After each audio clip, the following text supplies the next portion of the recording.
Craig, I can imagine you're a little bit disappointed after the defeat this afternoon to Toulouse at home.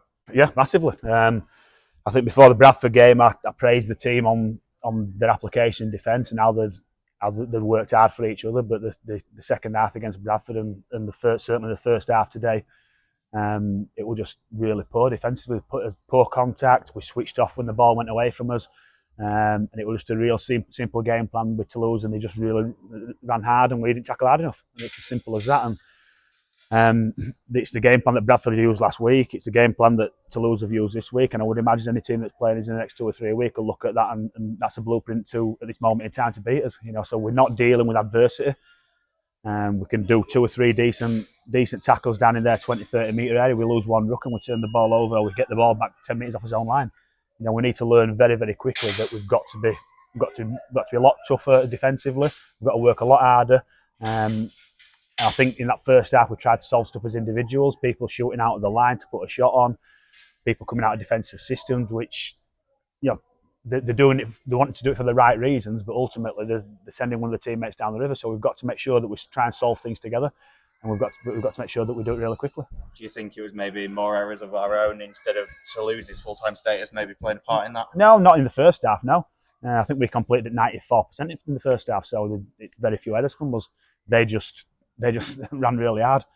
That's as simple as rugby league needs to be. The game has not changed a massive amount in the last 100 odd years. In general, the team that runs really hard and tackles really hard will win the game. It's a simple game. And unless you can do the simple stuff and the basics right, then you're going to find yourself still behind the sticks. And that's what we did in that first half. That's as poor as we've been for me today in that first half defensively.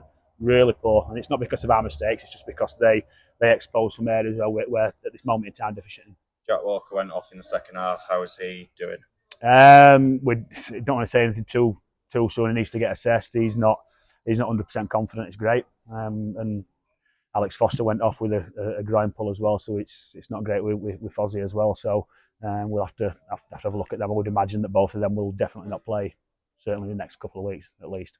And Doncaster coming up next. We've already played them once this season, but I can imagine now everyone wants to go into that knowing how much of a big, important game that one is. Oh, yeah, 100%. It's a derby game. We've got 2 training sessions between now and then. It's a 6-day turnaround, and we've got to do a lot of work between now and then. And so I think for me, it's more the attitudinal application stuff, and we've got to make sure that we're doing it collectively as a group. In that first half, we looked like a team of individuals that wanted to try and solve things on his own rather than as a collective group. And it's not for the will of or the want of trying, but it's putting your efforts in the right areas rather than, like I said, trying to do things as individuals. And we've got to make sure that try and solve it as a collective.